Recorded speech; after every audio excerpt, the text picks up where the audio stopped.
del libro La virtud del egoísmo de Ayn Rand. El racismo. El racismo es la forma más baja y groseramente primitiva de colectivismo. Es la idea de atribuir significado moral, social y político al linaje genético de una persona. La noción de que los rasgos intelectuales y caracterológicos de un hombre son producidos y transmitidos por la química interna de su cuerpo. Esto significa en la práctica que un hombre no ha de ser juzgado por su carácter y sus acciones, sino por el carácter y las acciones de un colectivo de sus antepasados. El racismo pretende que el contenido de la mente de un hombre, no su aparato cognitivo, sino el contenido de éste, es heredado, que las convicciones, los valores y el carácter de una persona quedan determinados antes de nacer por factores físicos fuera de su control.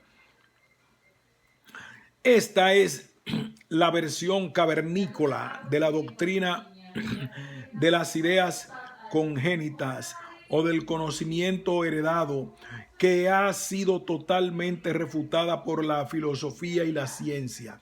El racismo es una doctrina creada por brutos, practicada por brutos y destinada por brutos. Es la versión del colectivismo a nivel del Estado, apropiada para la mentalidad que logra distinguir entre diferentes razas de animales, pero no entre los animales y los hombres.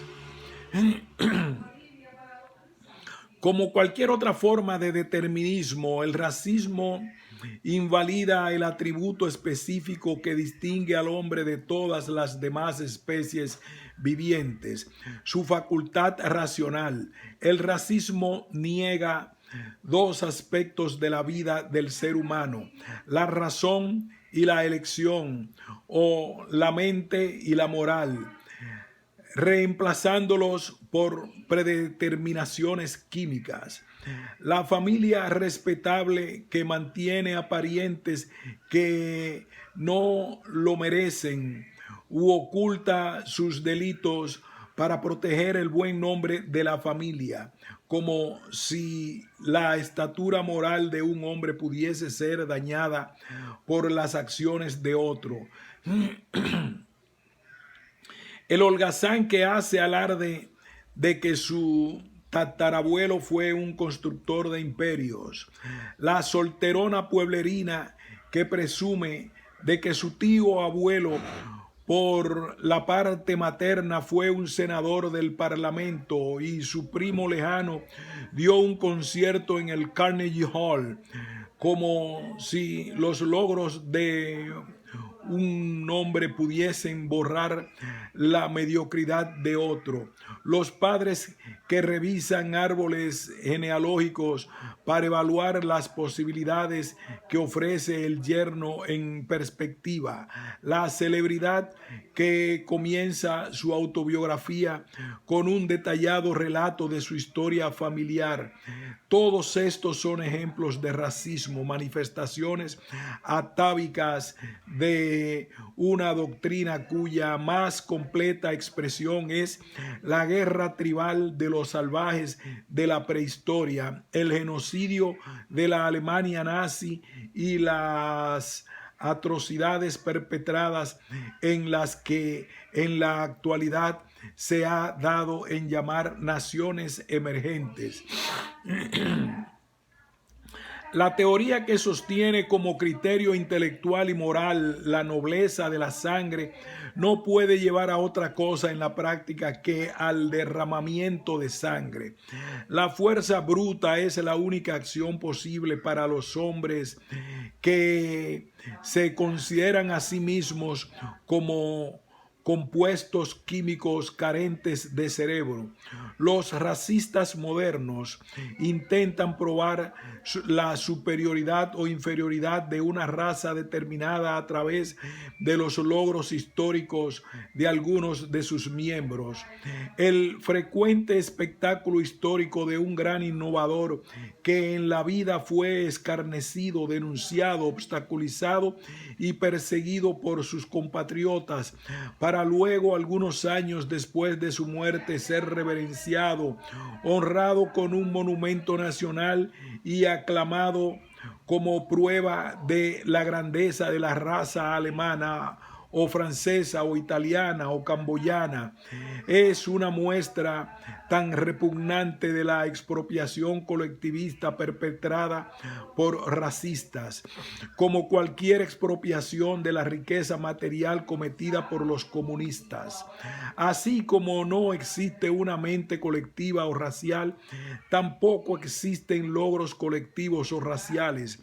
Solo existen mentes individuales y logros individuales, y una cultura no es el producto anónimo de masas homogéneas, sino la suma de los logros intelectuales de hombres individuales. Aún si estuviese probado, y no lo está, que la proporción de hombres de capacidad mental potencialmente superior es mayor entre los miembros de ciertas razas que entre los de otra, eso no nos indicaría nada sobre el individuo dado y debería descartarse cuando nos formamos un juicio sobre él. Un genio es un genio, sea cual fuere la cantidad de imbéciles que pertenezcan a la misma raza. Y un imbécil es un imbécil independientemente de la cantidad de genios que tienen el mismo origen racial. Es difícil decir ¿cuál de estas dos injusticias es más atroz? La afirmación de los racistas sureños norteamericanos de que un genio negro debería ser tratado como un inferior porque su raza produjo algunos brutos, o la pretensión de un bruto germano que se considera superior porque su raza produjo a Goethe, Schiller y Brahms. Por supuesto, no son aseveraciones diferentes, sino dos aplicaciones de la misma premisa básica. La cuestión de si se alega la superioridad o inferioridad de una raza determinada carece de importancia. El racismo tiene una sola raíz psicológica, el sentido del racista de su propia inferioridad.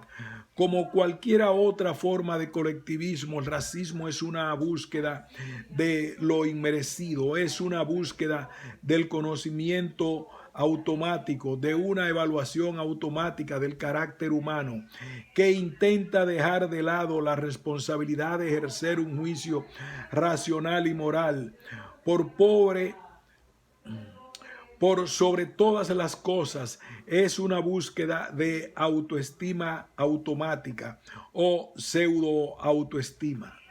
Atribuir las virtudes personales al origen racial equivale a confesar que uno no tiene conocimiento del proceso a través del cual se adquieren las virtudes y, en la generalidad de los casos, que uno no ha sido capaz de adquirirlas. La enorme mayoría de los racistas son personas que no han logrado su propia identidad, no han alcanzado meta alguna, ni se han distinguido individualmente. Buscan la ilusión de una autoestima tribal, alegando para ello la inferioridad de alguna otra tribu. Obsérvese la histérica obsesión de los racistas sureños norteamericanos. Obsérvese también que el racismo es mucho más notorio entre las personas de inteligencia mediocre que entre los mejor dotados intelectualmente.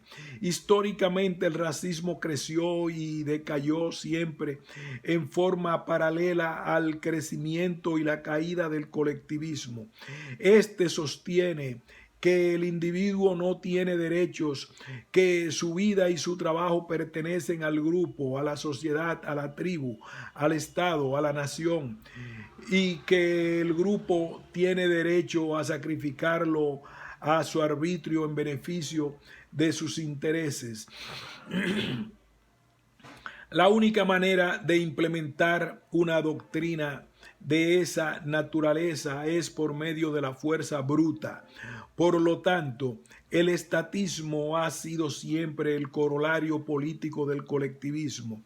El Estado absoluto no es más que una forma institucionalizada de pandillaje político, sea cual fuere la banda que se adueña del poder, dado que no existe justificación racional alguna para que tales grupos detenten el mando. Nunca la hubo ni la habrá. La mística del racismo es un elemento crucial en toda variante del Estado absoluto. La relación es recíproca. El estatismo surge de la guerra tribal prehistórica, de la noción de que los miembros de una tribu son presa natural para los miembros de otra, y establece sus propias subcategorías internas de racismo, un sistema de casta determinadas por el nacimiento de un hombre, al igual que los títulos de noblezas heredados o la servidumbre heredada. El racismo de la Alemania nazi, donde los hombres tenían que llenar cuestionarios sobre su ascendencia, retrocediendo varias generaciones para probar su origen ario, tuvo su contraparte en la Rusia soviética, donde los hombres debían completar cuestionarios similares para demostrar que sus antepasados no habían poseído propiedad alguna, probando así su origen proletario.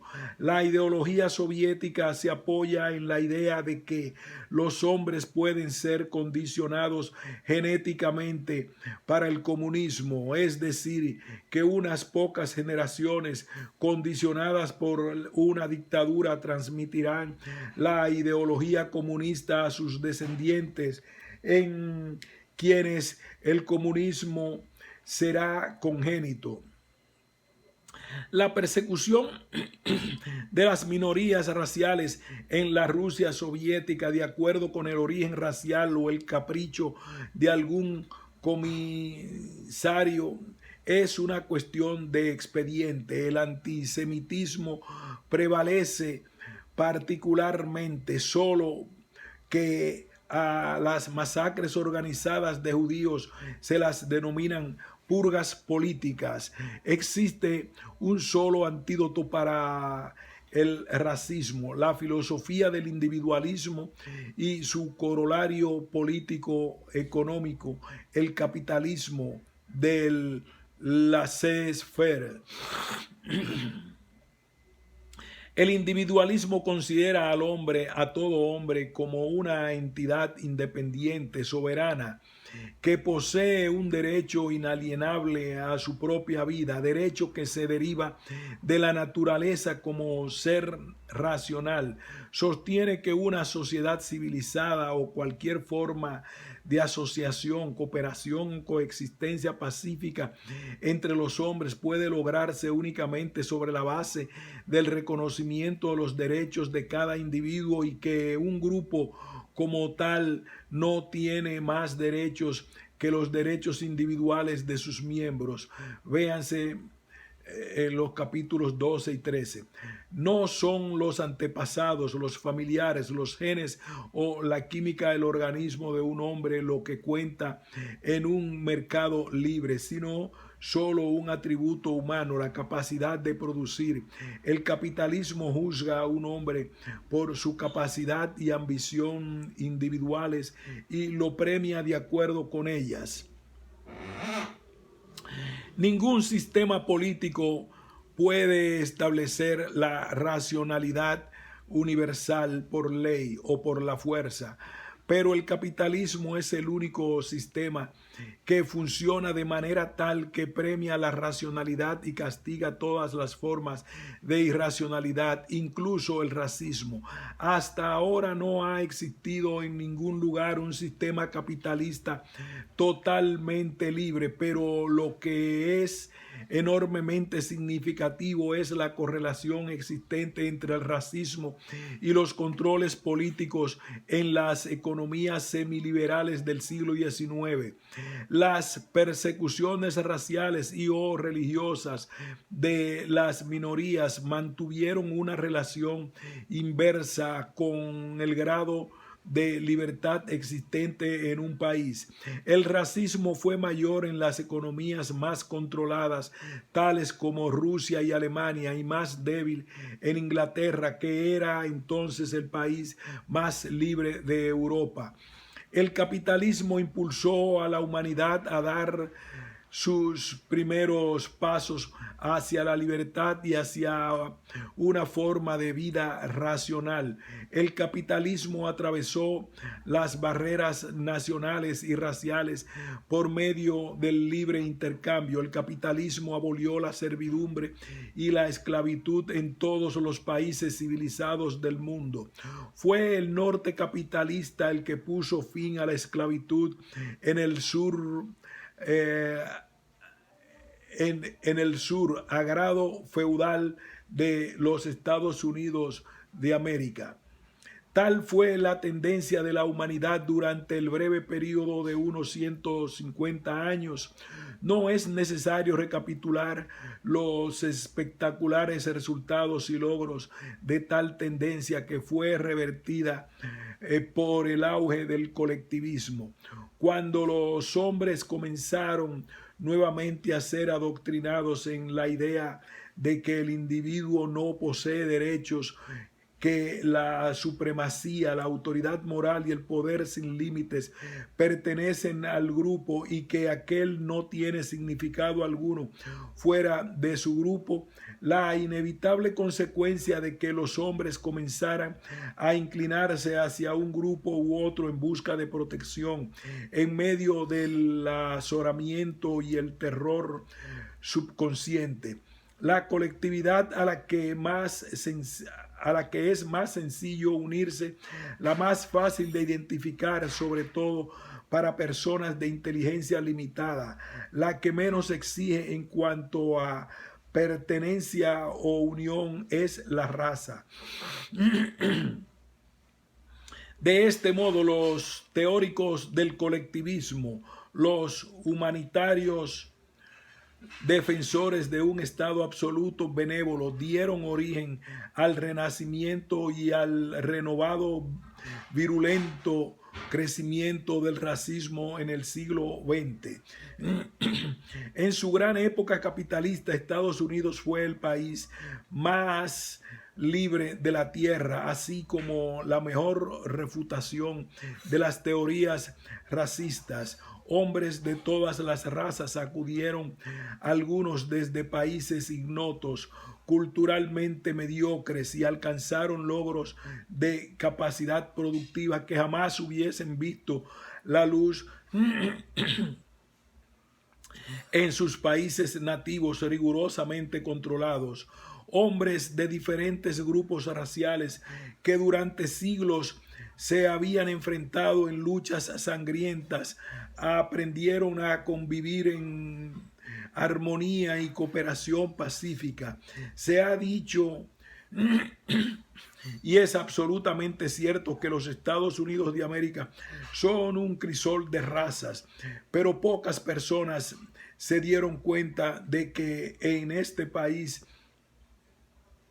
no se fundía a los hombres en la gris uniformidad de lo colectivo, sino que se los unía por medio de la protección del derecho de cada uno a su individualidad. En los Estados Unidos, la mayoría de víctimas de los prejuicios raciales fueron los negros. El problema se había originado y se perpetuaba en el sur no capitalista, aunque no quedó confinado dentro de sus fronteras. La, la persecución de los negros en el sur fue y es verdaderamente ignominiosa. En el resto del país, mientras los hombres fueron libres, aún ese problema cedía lentamente a impulsos de la Ilustración y de los propios intereses económicos de los hombres blancos. Hoy en día el problema se agrava y lo mismo sucede con toda otra forma de racismo. El país se ha tornado consciente de la raza de un modo que recuerda las épocas más oscuras de los países más atrasados de la Europa del siglo XIX. La causa es la misma, el crecimiento del colectivismo y del estatismo. A pesar del clamor de la igualdad racial difundido por los socialdemócratas durante las últimas 2 décadas, la Oficina de Censos informó recientemente el nivel económico de los negros en relación con el de los blancos no ha crecido en casi 20 años.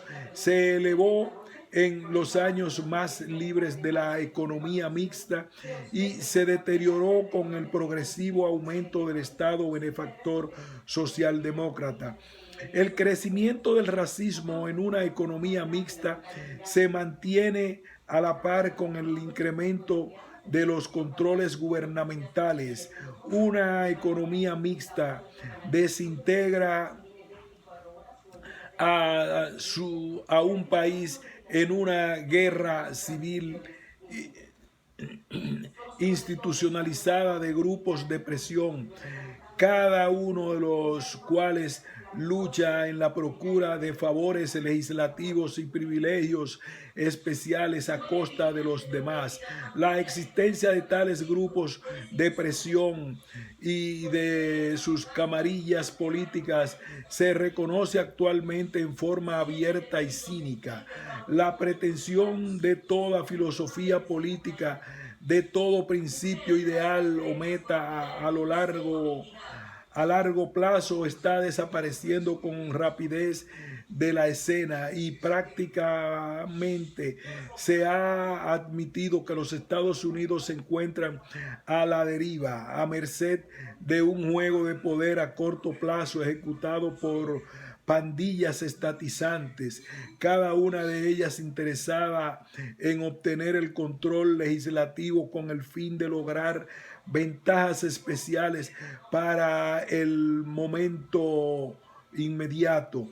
En ausencia de una filosofía política coherente, cada grupo ha actuado en favor de su propia destrucción, vendiendo su futuro por un privilegio momentáneo. La política de los hombres de negocios a este respecto fue por algún tiempo totalmente suicida. Sin embargo, ha sido superada por la política que actualmente siguen los líderes negros. Mientras los líderes negros luchaban contra la discriminación puesta en vigencia por el gobierno, tenían de su lado el derecho, la justicia y la moral, pero ya no luchan por eso. Las confusiones y contradicciones que rodean la cuestión del racismo han alcanzado un clímax increíble. Es hora de aclarar los principios involucrados. La política seguida por los estados sureños en relación con los negros fue y es una vergonzosa contradicción de los principios básicos de los Estados Unidos. La discriminación racial impuesta e implementada por ley es una violación tan manifiestamente injustificable de los derechos del individuo que las leyes racistas del sur deberían haber sido declaradas inconstitucionales hace mucho tiempo.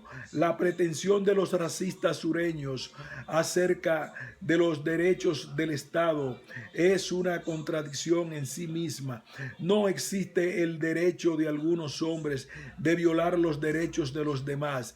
El concepto constitucional de derechos del Estado se refiere a la división de poderes entre las autoridades locales y las nacionales y sirve para proteger a los estados frente al gobierno federal.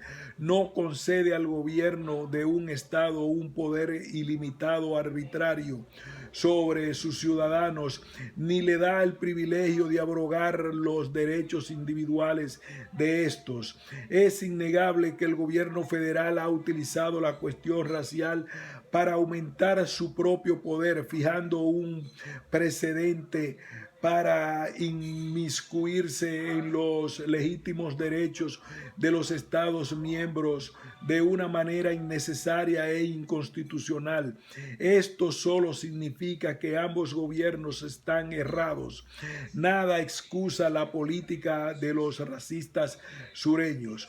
Una de las peores contradicciones en este contexto es la posición que adoptan muchos de los denominados conservadores, no solo los del sur, quienes sostienen que son defensores de la libertad del capitalismo, de los derechos de propiedad de la Constitución y, sin embargo, propugnan al mismo tiempo el racismo. No parecen dar a los principios la relevancia necesaria para notar que están socavando el mismo suelo que pisan.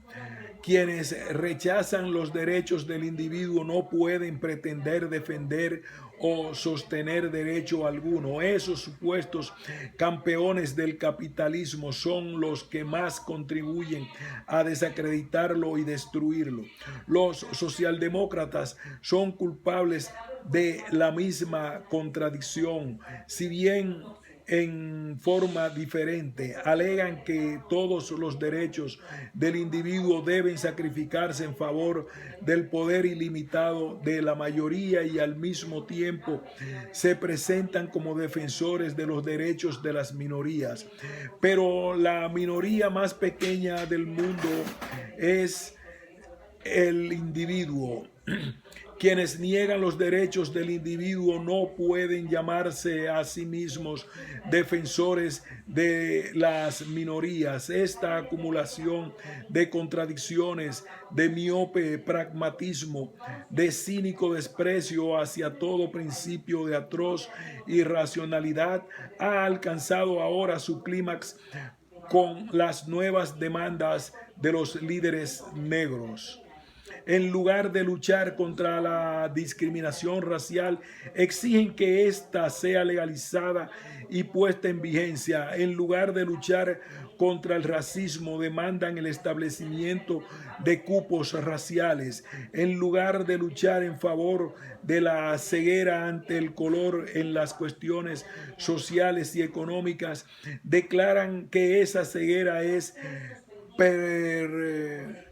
perjudicial y que el color debe ser la consideración primordial. En lugar de luchar por iguales derechos, piden privilegios raciales y especiales. Demandan que se establezcan cupos raciales en cuanto al empleo y que los puestos que se distribuyan sobre una base racial en proporción al porcentaje de habitantes de una raza determinada entre la población local. Por ejemplo, dado que los negros constituyen el 25% de la población de Nueva York, solicitan que una empresa determinada ocupe a un 25% de negros. El sistema de cupos raciales ha sido uno de los peores males en todos los regímenes racistas. Había cupos raciales en las universidades, en la Rusia zarista, en la población de las principales ciudades de Rusia, etc.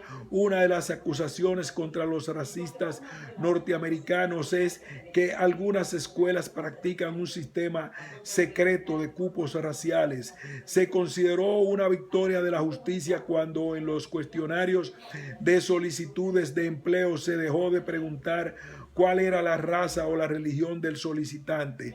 Hoy no es un opresor, sino un grupo minoritario oprimido quien reclama la aplicación de cupos raciales. Esta demanda en particular resultó excesiva, aún para los socialdemócratas. Muchos de ellos la denunciaron como corresponde, con profunda indignación. Dijo el diario New York Times, 23 de julio de 1963, los manifestantes siguen un principio verdaderamente vicioso al jugar a los números. El reclamo de que el 25% o cualquier otro porcentaje de empleos debe ser ocupado por negros o cualquier otro grupo es erróneo por una razón fundamental. Exige un sistema de cupos que es discriminatorio en sí mismo. Este diario ha combatido desde hace mucho tiempo un cupo religioso en relación con los jueces designados del mismo modo.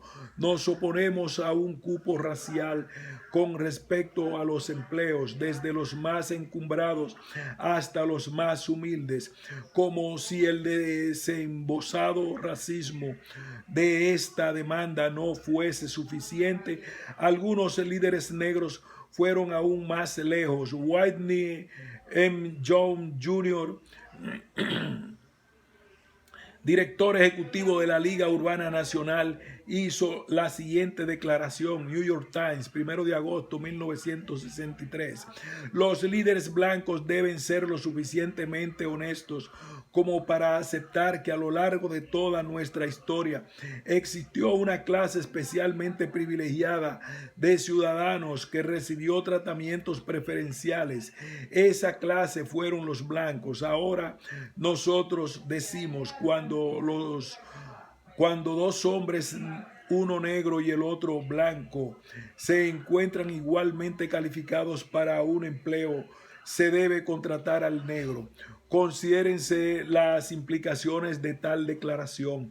No solo demanda privilegios especiales sobre la base del origen racial, sino que exige que el hombre blanco sea castigado por los pecados cometidos por sus antepasados. Demanda que se rechace a un trabajador blanco porque su abuelo pudo haber practicado la discriminación racial, aunque quizás no la practicó o tal vez ni siquiera vivió en los Estados Unidos. Pero como estas cuestiones no se toman en consideración, significa que este trabajador blanco es acusado de una culpa racial colectiva, culpa que consiste meramente en el color de su piel. Ahora bien, ese es el principio por el que se rige el peor sureño racista que carga a todos los negros con la culpa racial colectiva por cualquier crimen cometido por un individuo negro y que los trata a todos como inferiores basándose en el hecho de que sus antecesores fueron salvajes.